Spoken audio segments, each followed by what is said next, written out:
मित्रांनो, तुमच्या कधी हे लक्षात आलंय का की तुमच्या घरातील, शाळेतील किंवा MSCIT सेंटर्स मधील कम्प्युटर्स अनेक वायर्सनी एकमेकांशी जोडलेले असतात. काही इलेक्ट्रिसिटी सप्लाय करतात तर काही माउस आणि कीबोर्डला CPU शी जोडतात. त्यामधली एक वायर नेटवर्क सप्लायला जोडलेली असते, ज्याला आपण म्हणतो इंटरनेट. या नेटवर्कमुळे तुम्ही जगातली कोणतीही माहिती ऍक्सेस करू शकता. एका क्लिकवर तुम्ही तुमच्या मित्रांशी बोलू शकता आणि फाईल्स, फोटोज, व्हिडिओज शेअर करू शकता. आता तुम्हाला वाटेल की हे सगळं इथे का बरं सांगितलं जात असेल? कारण तुम्हाला अशा पद्धतीचे प्रश्न MSCITच्या परीक्षेत विचारले जाऊ शकतात. उदाहरणार्थ हा प्रश्न बघूयात.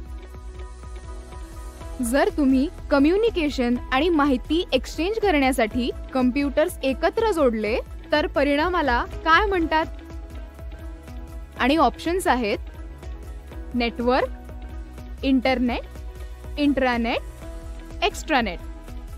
आता या प्रश्नामध्ये सगळेच ऑप्शन्स एकसारखे वाटतात, पण यातला एकच ऑप्शन बरोबर असेल, हो ना? तर आता आपण हे सगळे ऑप्शन्स एकामागून एक समजून घेऊयात. मल्टिपल डिव्हाइसेस नेटवर्कने एकमेकांशी जोडलेले असतात, ज्यामुळे इन्फॉर्मेशन शेअर करता येते. हे डिव्हाइसेस वायर किंवा वायरलेस जोडलेले असतात. याचं सोपं उदाहरण म्हणजे लोकल एरिया नेटवर्क LAN, जे आपले घरातले किंवा MSCIT सेंटर्स मधले डिव्हाइसेस जोडते, जसं की कम्प्युटर्स, प्रिंटर्स किंवा फोन्स. पण इंटरनेट हे ग्लोबल नेटवर्क आहे, जे जगातल्या वेगवेगळ्या नेटवर्क्सना जोडते. हे एक मोठं नेटवर्क आहे जिथे हजारो लहान नेटवर्क्स एकमेकांना जोडलेले असतात. उदाहरणार्थ, तुमच्या शहरात बरीच MSCIT सेंटर्स असतील जी इंटरनेटमुळे जोडली जाऊ शकतात. इंटरनेटमुळे तुम्ही इन्फॉर्मेशन ऍक्सेस करू शकता, ईमेल पाठवू शकता, ऑनलाईन सर्व्हिसेस वापरू शकता आणि बरंच काही. तर इंटरनेट सुद्धा एक नेटवर्क आहे जे जागतिक स्तरावर ऍक्सेस करता येऊ शकतं. आता या प्रश्नात आणखी दोन ऑप्शन्सही आहेत. एक आहे इंट्रानेट आणि दुसरं आहे एक्स्ट्रानेट. ते काय आहेत हे आपण समजून घेऊयात. इंट्रानेट हे एक प्रायव्हेट नेटवर्क आहे जे कंपनी किंवा ऑर्गनायझेशनच्या इंटरनल वापरासाठी तयार केलेलं आहे. उदाहरणार्थ, ABC नावाची एक कंपनी आहे जी नेटवर्कच्या मदतीने एम्प्लॉईज, डिपार्टमेंट्स आणि ब्रांच ऑफिसेसना जोडते. पण हे नेटवर्क पब्लिक इंटरनेटपेक्षा वेगळं आहे. इंट्रानेटमध्ये अधिक सिक्युरिटी असते, कारण त्यावर कंपनीचा कॉन्फिडेन्शियल डेटा हँडल केला जातो.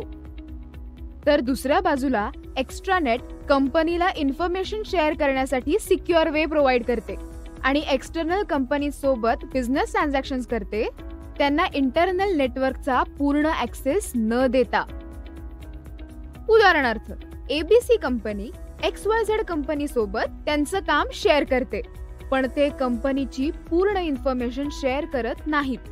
हे इंटरनेट सारखेच काम करते, पण लिमिटेड ऍक्सेस सह. यात बाहेरच्यांना टीमला जॉईन करता येतं, पण प्रायव्हेट इन्फॉर्मेशन पाहता येत नाही. तर आता आपण मागच्या प्रश्नाचं योग्य उत्तर पाहूयात. प्रश्नाचं योग्य उत्तर असेल नेटवर्क. का? कारण जेव्हा तुम्ही इन्फॉर्मेशन एक्सचेंज करण्यासाठी आणि कम्युनिकेट करण्यासाठी कम्प्युटर्स जोडता, तेव्हा या सेटअपला म्हणतात नेटवर्क. ही कुठलंही कनेक्शन डिस्क्राईब करण्यासाठीची जनरल टर्म आहे, जसं की local area network LAN, wide area network WAN किंवा इतर कोणतेही नेटवर्क. तुम्हाला आठवतंय का, आपण MSCIT पुस्तकात इंटरनेट बद्दल डिटेलमध्ये शिकलो होतो, पान नंबर 20 ते 24 मध्ये. त्याच प्रकारे या टॉपिक बद्दलचे डिटेल एक्सप्लेनेशन तुम्हाला इरा लर्निंग सेशन 5 मध्ये मिळेल. मला आशा आहे की या प्रश्नामुळे तुम्हाला हा टॉपिक नीट समजला असेल. असेच काही प्रश्न आपण पुढील सेशन मध्ये सोडवूयात.